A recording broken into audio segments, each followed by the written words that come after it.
నుంచి తలపెట్టిన రైతు దీక్షకు సంఘీభావం తెలిపేందుకు రాష్ట్రం నలుమూలలతో పాటు ఇతర రాష్ట్రాల నుంచి జనం తరలి వస్తున్నారు. చెన్నై నుంచి పెద్ద ఎత్తున సాఫ్ట్వేర్ ఉద్యోగులు, విద్యార్థులు తణుకు వచ్చారు. జగన్ దీక్షకు పూర్తి మద్దతు తెలిపి టీడీపీ సర్కార్ దొంగ హామీలపై నిలదీస్తామంటున్నారు. పూర్తి వివరాలు వారి మాటల్లోనే మా కరెస్పాండెంట్ వినాయక్ అందిస్తారు. కేవలం రైతులు, డ్వాక్రా మహిళలే కాదు, సాఫ్ట్వేర్ ఇంజనీర్లు సైతం తరలి వచ్చి మద్దతు పలుకుతున్నారు.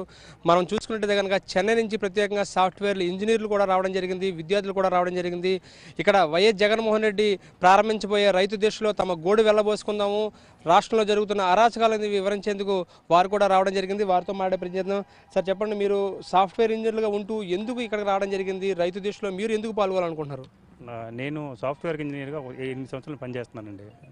బాబు గారు 2004 ముందు ఎలా ఉంది, 2000 ఇప్పుడు బాబు గారి పాలన ఎలా ఉంది నేను చెప్పదలుచుకున్నాను. ఇక్కడ ఎందుకంటే బాబు గారు ఇప్పుడు ఎలక్షన్ ముందు ఒక రకంగా మాట్లాడి, ఎలక్షన్ తర్వాత ఒక రకంగా మాట్లాడాడు. ఎలక్షన్ ముందు అది ఇస్తాను అని చెప్పి ప్రజలు మభ్యపెట్టి ఓట్లు దండుకున్నాడు, బాగా దండుకున్నాడు ఓట్లు మాత్రం.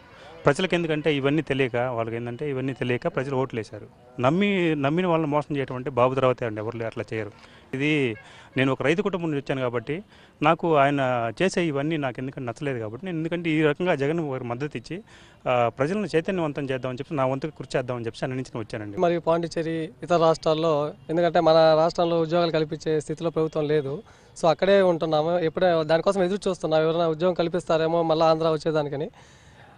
సో చెన్నైలో నేను ప్రాజెక్ట్ మేనేజర్గా చేస్తున్నాను. ఎస్బీఐ గ్లోబల్ అనేసి ఒక కంపెనీలో, ప్రముఖ కంపెనీలో, ఇది US company, software company. So సరే, మేము కొంత ఇంట్రెస్ట్తో ఇక్కడ ఆంధ్రాలో కూడా కంపెనీ పెడదామనేసి మేము అప్లై చేశాము.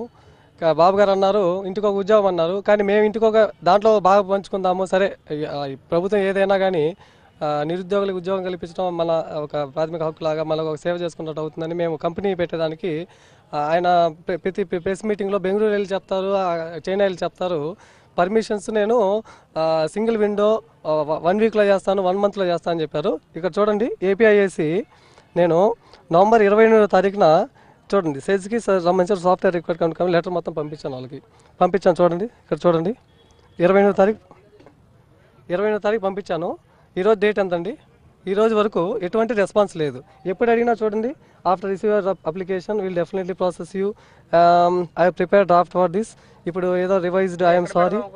అచ్యుతాపురం 100 మెంబర్స్ కానీ ఇచ్చాము సార్. ఇనిషియల్ మొత్తం 1000 మెంబర్స్. ఫస్ట్ స్టేజ్లో 100 మెంబర్స్కి ఎంప్లాయ్మెంట్ ఇస్తాము. మేము వాళ్ళకి చెప్పాము కూడా, ప్యాకేజ్ కూడా అరౌండ్ 10,000. అంటే మేము సొంతంగా కంపెనీ పెట్టాలనేసి వీఆర్ ఇంట్రెస్టెడ్ అని మేము ఆల్రెడీ యూఎస్లో కంపెనీ రిజిస్టర్ చేసాం, డెల్వేర్లో.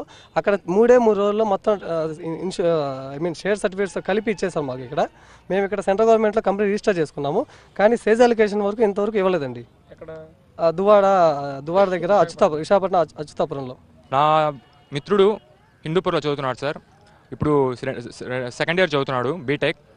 ఇప్పుడు స్కాలర్షిప్ లేక అతడు బీద కుటుంబం నుండి వచ్చాడు, రైతు కుటుంబం నుండి వచ్చాడు. స్కాలర్షిప్ అందక చదువు మానేశాడు సార్. ఇప్పుడు ప్రజెంట్ నా ఫ్రెండ్, నాకు అతను చూసే ఏడుపు వస్తుంది. వాళ్ళమ్మ కష్టపడి చదివించింది వానికి. రాజశేఖర్ ఉన్నప్పుడు ఇంటర్మీడియట్ అంతా వాళ్ళే చదివించారు. ఇప్పుడు గవర్నమెంట్ ఏమన్నా అడిగితే నాకు ఆ సర్టిఫికేట్ తీసుకుంటారా, నాకు ట్రాన్స్ఫర్ సర్టిఫికేట్ తీసుకుంటారా, ఆధార్ కార్డు ఇవన్నీ అంటారు. మా మద్దతు జగనన్నకి తెలపడానికి వచ్చాము. డిఫరెంట్ కాలేజెస్ నుండి కూడా వచ్చాము సార్ మన జగనన్నకి ఈ విషయం చెప్పడానికి. ఇప్పుడు మనకి స్కాలర్షిప్ విషయాలు, మన ఫీజు రియంబర్స్మెంట్ విషయాలు, నిరుద్యోగులకి డబ్బులు సరిగ్గా అందడం లేదు. ఈ విషయాలన్నీ జగనన్నతో పర్సనల్గా ఒకసారి మాట్లాడాలని వచ్చాము. సలాం బాబు అండి, రాష్ట్ర విద్యార్థి విభాగం అధ్యక్షుడిని. ఈరోజు రాష్ట్రంలో చూసినట్టయితే ఒక రాష్ట్ర పాలన సాగుతుంది. అధికారం కోసం అడగడగా అబద్ధపు హామీలు ఇచ్చి ఈరోజు చంద్రబాబు నాయుడు సీఎం కుర్చీని అధిరోహించారు. సీఎం కుర్చీ అధిరోహించిన వెంటనే ఇచ్చిన హామీలు గాలికి వదిలేసి మహిళలనైతే ఏమి, రైతులనైతే ఏమి, ముఖ్యంగా విద్యార్థులని అడ్డగోలుగా ముంచారు.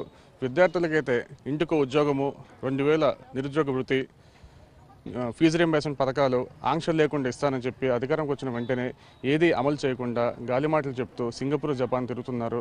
మేము ఒకటే చంద్రబాబు నాయుడిని హెచ్చరిస్తున్నాము, విద్యార్థి సమస్యల్ని గాలికి వదిలేసి మీరు సింగపూర్, జపాన్కి తిరిగితే మా అధ్యక్షుడు జగన్మోహన్ రెడ్డి గారి నాయకత్వంలో మిమ్మల్ని శాశ్వతంగా సింగపూర్ పంపించే ఏర్పాటు కూడా చేస్తాము. 50,000 మంది పైగా విద్యార్థులు రోజు హైదరాబాద్లో ఫీజు రియంబర్స్మెంట్ లేక కాలేజీ నుంచి బయటకు నెట్టి ఫీజులు కూడా కట్టలేని పరిస్థితి హైదరాబాద్లో అవలంబిస్తూ ఉంటే, ఈరోజు ఆంధ్రప్రదేశ్లో కనీసం ఒక్క వ్యక్తి కూడా ఈరోజు ఫీజు రియంబర్స్మెంట్ 15,000 కోట్ల పైగా ఉన్న బకాయిలను ఈరోజు ఒక్క పైసా కూడా చెల్లించకుండా ఈరోజు విద్యార్థులకి ఏదైతే ఉందో వీళ్ళకి మేము స్కిల్ డెవలప్మెంట్ సెంటర్లు పెడతామని చెప్పి చంద్రబాబు నాయుడు గారు చెప్తా ఉన్నారు. సార్ మీరు స్కిల్స్ డెవలప్మెంట్ సెంటర్లు పెట్టబడలేదు. మీది ఏదైతే 15,000 కోట్ల రూపాయలు రాష్ట్ర ప్రభుత్వం అన్ని కాలేజీలకు బకాయిలు ఉందో ఆ బకాయిలు తక్షణమే చెల్లించకపోతే కనుక మిమ్మల్ని దించి విద్యార్థులకు ఎంత సత్తా ఉందో మరొకసారి నిరూపించడానికి వైఎస్ఆర్ విద్యార్థి విభాగం సిద్ధంగా ఉందని మీకు తెలియజేస్తూ దాటేస్తున్నారు. ఈ పేద బడుగు వర్గాల్లో ఉన్న మహిళలందరూ కూడాను రేపు పొద్దున్న మనకి డోక్రా రుణాలు మాఫీ చేస్తే కొత్త రుణాలు తీసుకోవాలని, ఇంకా ఏవేవో చేయాలని ఎన్నో ఆశలతో కోటి ఆశలు పెట్టుకున్నారు ఆడపడుచులందరూ. వీళ్ళందరూ ఓటేసి గెలిపించినందుకు ఆయన ఈరోజు రిక్తహస్తం చూపించడం మా అందరికి కూడా చాలా బాధగా ఉంది. అందు గురించి రేపు జగన్మోహన్ రెడ్డి గారు కూర్చొని చేసే ఈ దీక్షకి మహిళా సంఘం తరపున మేము అందరం కూడాను అతనికి మద్దతు ఇస్తున్నాం. చెన్నై నుంచి వచ్చిన సాఫ్ట్వేర్ ఇంజనీర్లు కావచ్చు, లేదంటే కనుక విద్యార్థులు కావచ్చు, ఒకటే మాట చెప్తున్నారు, వైఎస్ జగన్మోహన్ రెడ్డి చేస్తున్న దీక్షకు పూర్తి స్థాయిలో మేము మద్దతు పలడానికి అంత దూరం నుంచి ఇక్కడ రావడం జరిగిందని చెప్తున్నారు. మరోవైపు చూసుకుంటే కనుక రాష్ట్రంలో అరాచకమైన పాలన జరుగుతుంది. ఎట్టి పరిస్థితుల్లోనూ చంద్రబాబు నాయుడు ప్రభుత్వాన్ని బర్తరఫ్ చేయాలనేది కూడా వీరి డిమాండ్. వీడియో జర్నలిస్ట్ కుమార్తో కలిసి వినాయకరావు, సాక్షి టీవీ, తణుకు నుంచి పశ్చిమ